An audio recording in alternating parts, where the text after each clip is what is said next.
You are watching the DP Cunyo Live Television. This is the Insightful Hub. Get inspired.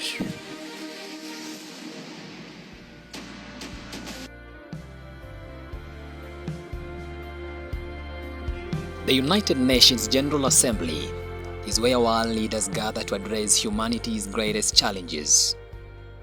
The fourth plenary meeting of the General Assembly is called to order.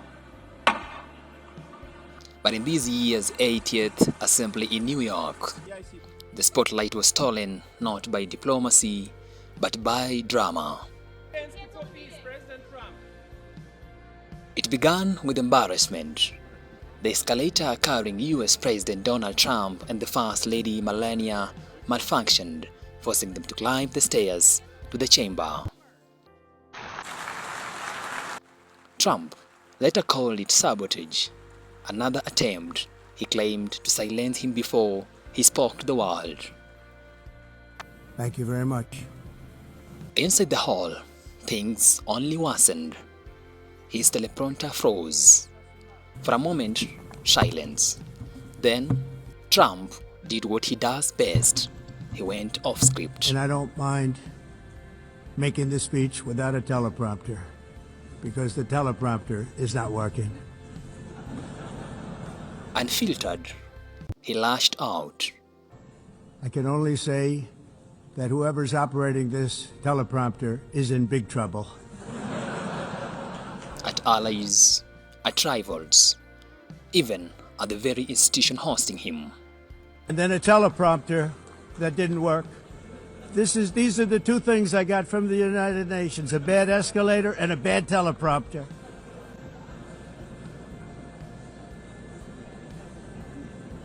To leaders advocating global cooperation, Trump delivered insults. When your prisons are filled with so-called asylum seekers who repaid kindness, and that's what they did, they repaid kindness with crime.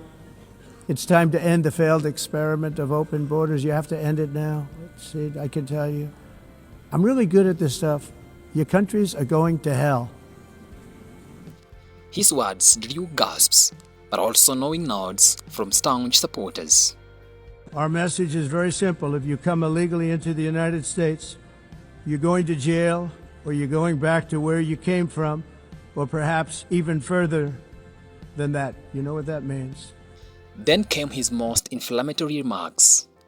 As everyone knows, I have also been deeply engaged in seeking a ceasefire in Gaza. Condemning Western nations that recognized a Palestinian state. Now, as if to encourage continued conflict, some of this body is seeking to unilaterally recognize a Palestinian state. He called it a reward for Hamas. The rewards would be too great for Hamas terrorists for their atrocities. This would be a reward for these horrible atrocities. Ignoring the catastrophic death toll in Gaza. Including October 7th, even while they refused to release the hostages or accept a ceasefire. Instead of giving to Hamas and giving so much, because they've taken so much, they have taken so much. To Trump, Palestine was terrorism. To critics, his words amounted to siding blindly with Israel's war machine. Likewise, in a period of just 7 months, I have ended 7 unendable wars. They said they were unendable.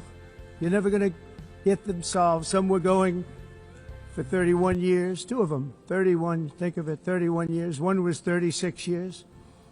One was 28 years.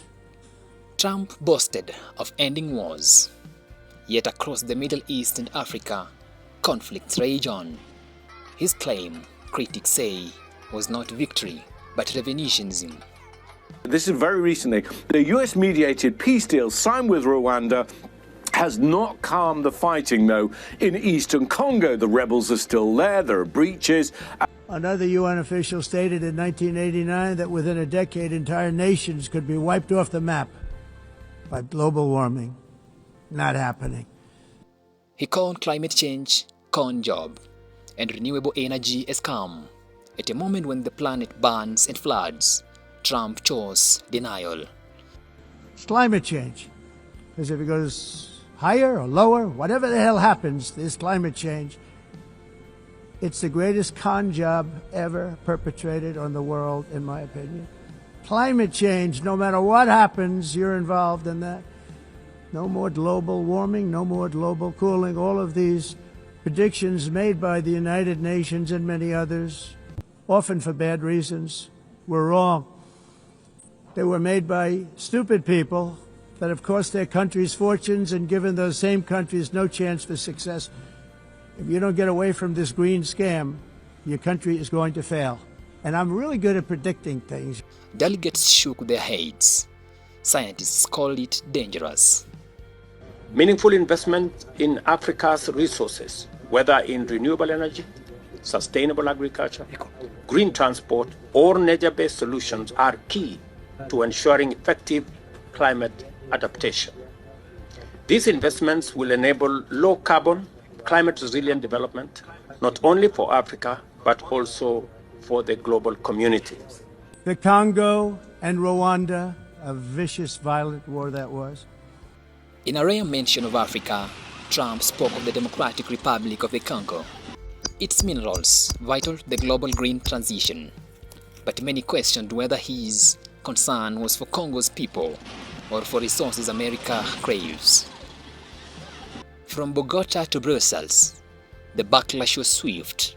Colombian President Gustavo Petro accused Trump of complicity in genocide and demanded criminal proceedings.